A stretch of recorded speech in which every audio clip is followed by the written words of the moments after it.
Hey guys, Arm&Gun here today with what I think will be a fun video, and perhaps we'll even kick off a new series for the channel and maybe even a new series of series. Guys, we're going to be talking about sniper rifles of the world. And before you get your panties or knickers in a bunch, I know some people, my wife included, just hate the word panties, so we'll sub in knickers going forward. But before you get them all twisted up in a knot, yes, I mean sniper and not DMR. We're going to talk about those words as well because they are important. And many people get caught up in the semantics of what is a sniper rifle, what is a designated marksman rifle or DMR. They're actually different things, but they're not the rifle themselves, but rather the role or application in which they are used. So all of these guns here, first of all, just gonna get this out of the way up front. They can all be sniper rifles and they can all be DMRs. We'll talk about that in a second.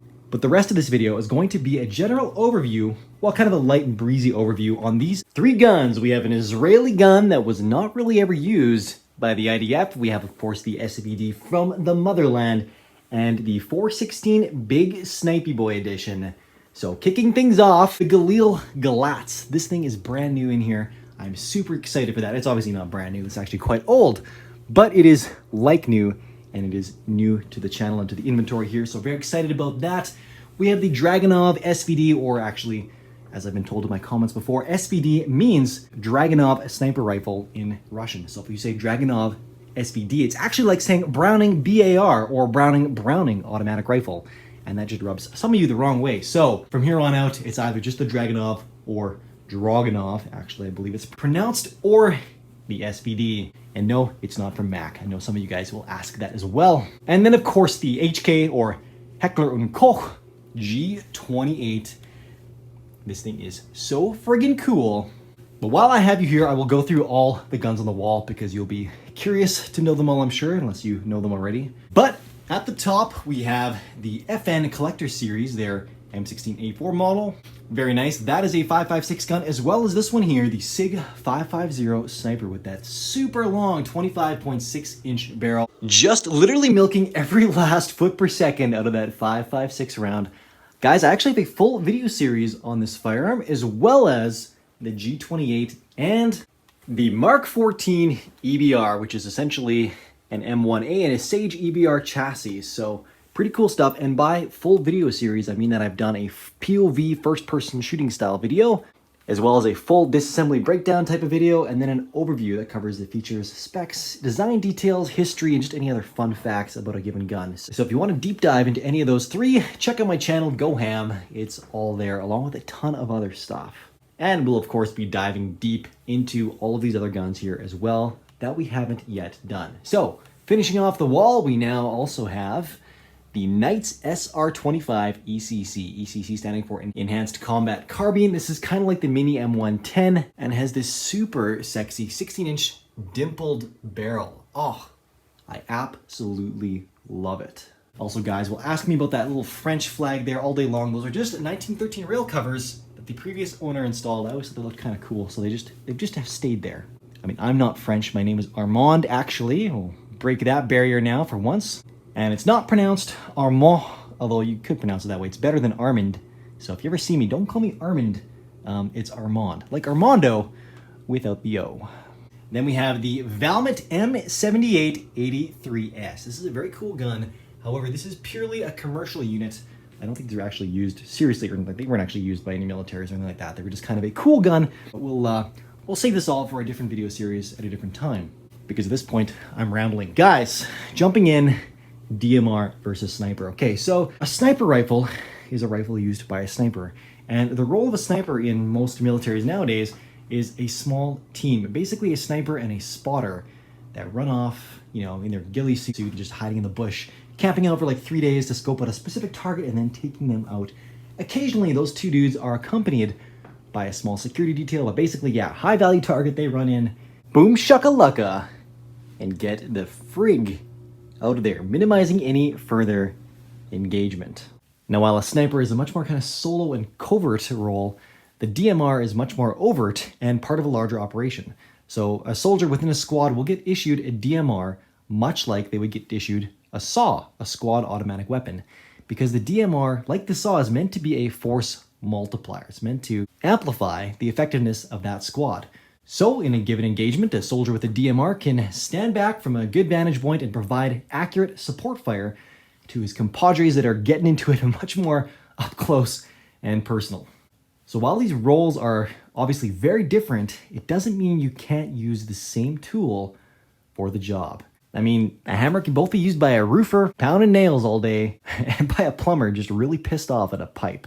So just because these aren't bolt actions with fixed magazines and 20 power optics does not mean they cannot be sniper rifles. Anyways, now that I'm driving that point home, both for, if I must admit, self-interested reasons, is a bit of a ploy because this video will likely do better with the sexy title of sniper rifles of the world rather than just DMRs of the world. But I'm also trying to drive home that point for the community. It's a bit of a PSA because we still seem to get hung up on it, much like we did with clips and mags for the longest time. So guys, just remember, it's not the rifle. The rifle is simply a tool. The sniper or the designated marksman is actually the role and the application in which the rifle is used. Or not, and you can just argue with me below, but nonetheless, that is the assumption with which we are proceeding with the rest of this video. So now let's give you guys a bit of a fun overview and tutorial on these three guns right here.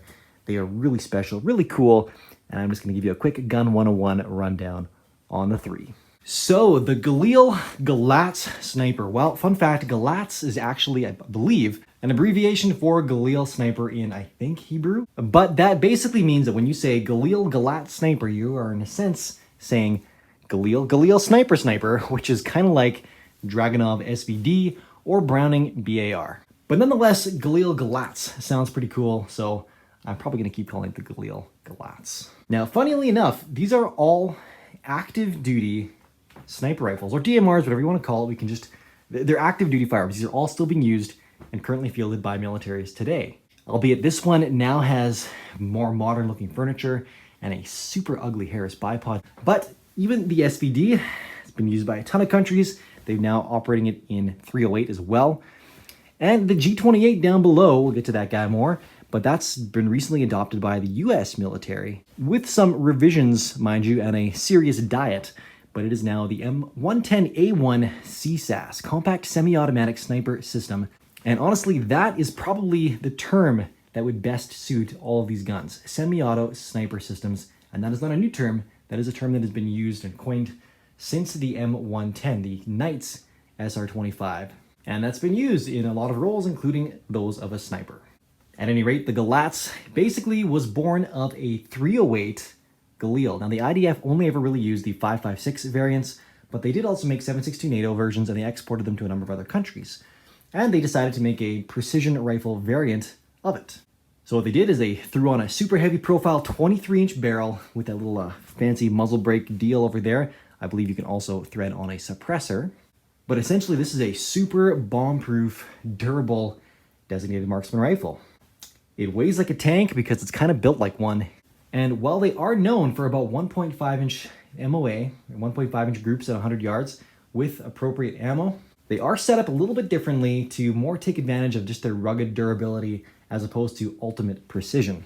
One of those aspects is the way the bipod is used and deployed. As you can see, it actually retracts from the front to the back and locks in closer to the receiver here. Now, this is both a pro and a con.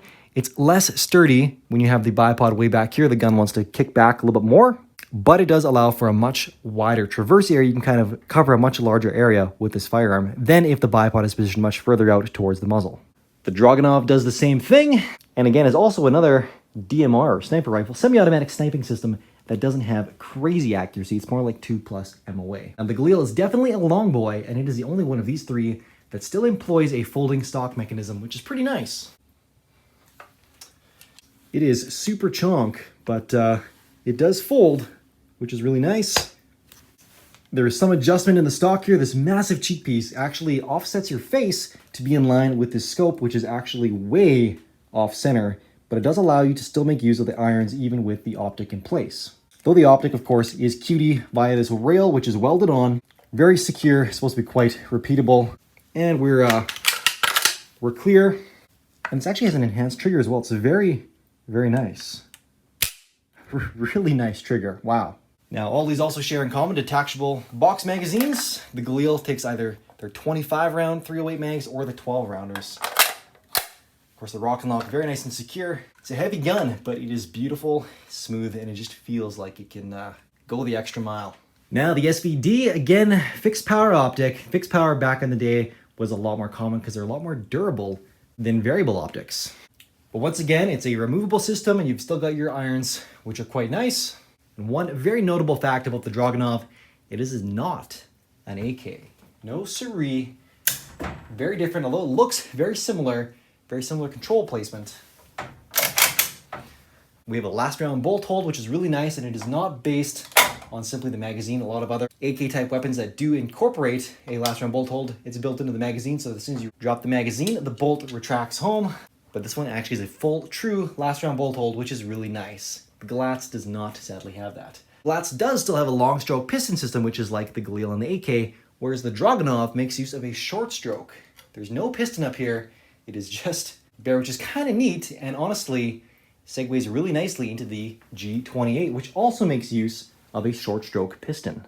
Now, a bonus about the Dragunov, although it's incredibly long, I think it's like a 26-inch barrel, this thing just goes on for miles, and it has no provision to fold the stock, so it's a long boy, but it is very lightweight, and I think I laughed the first time I picked it up because it did feel unnervingly light for how just long it is.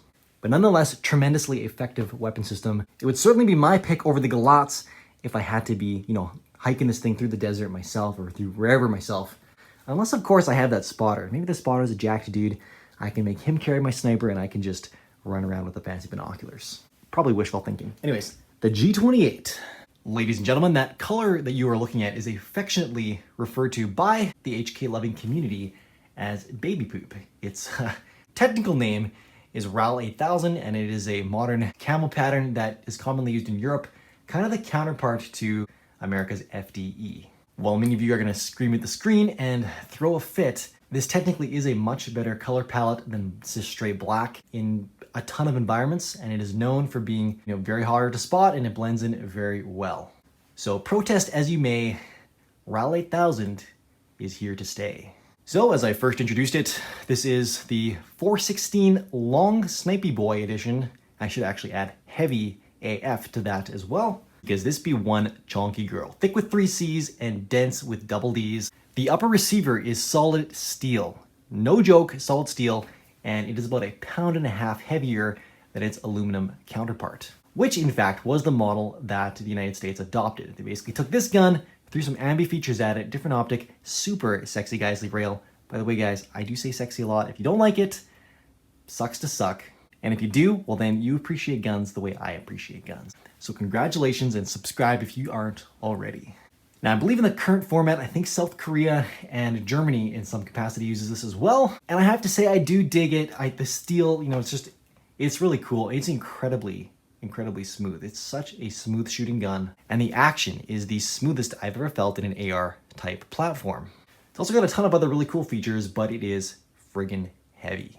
So once again, if it came down to this or the Dragunov, which is currently sitting in my #1 spot, not that this was supposed to be a competition, if asked AR or AK, I would say AR, but if asked G28 or Dragunov, at this point, I think I'm gonna say Dragunov. No joke, we're inching in on half the weight for that thing. Not quite half, but it's low. And while I would always take 7.62 NATO over 7.62 by 54R, you can now get Dragunovs in 7.62 NATO. A number of countries are fielding them in that caliber, so I would probably go for it. And I could probably leave the G28 there as well, again, because I have a full video series on this thing. I've probably talked this thing to death in other videos. So if you really want to learn more, or see me take it apart, or see me shoot it, be my guest, go check those out. It is a really cool gun, and it is definitely here to stay in this inventory. And I'm sure I'll be making appearances in videos for a long time to come. Now, one thing that I have not yet mentioned, I suppose I did cover this technically with the Galatz as well, but this gun here is actually set up for a suppressor and even has an adjustable gas block for both suppressed and unsuppressed settings. And as a DMR, or a sniper, even more so as a sniper, you want that signature reduction that a suppressor provides. So on any of these, if they were going to be used in a serious capacity, I would probably recommend setting them up, pairing them with a suitable suppressor. And I think we're probably going to call it there. So if you guys like this content, again, like, comment, share, subscribe. Follow me on Instagram at arm.and.gun. been posting pictures a lot longer than I've been shooting videos. But guys, I hope you enjoyed this taste of semi-automatic sniper rifles. And I emphasize semi-automatic because there are also some full-auto sniper rifles out there. We'll be getting some of those for the channel in the not-so-distant future. So stick around. This was Volume 1, Sniper Rifles of the World. Stick around for Volume 2 through however many I can manage to do. And if you guys like this series, we'll do some other series of other types of firearms too, like SMGs, assault rifles. I know it's kind of a taboo word, but if we can get the real deal on this channel, we will stick to the definition of assault rifle being select fire, intermediate caliber firearms. So, guys, with that, I'll bid you adieu. See you in the next one. Arm&Gun out. You guys are still here? I'm going to give you a bit of a treat. You guys came here for sniper rifles, so there is a sniper rifle. The AWSM 338 Lapua Magnum. I freaking love that gun. It is beautiful, and we will be doing more shooting with that in the near future. And we opened with a nice shot of this roadie brushstroke and dark brushstroke by Kilo Tactical. So let's close with it as well.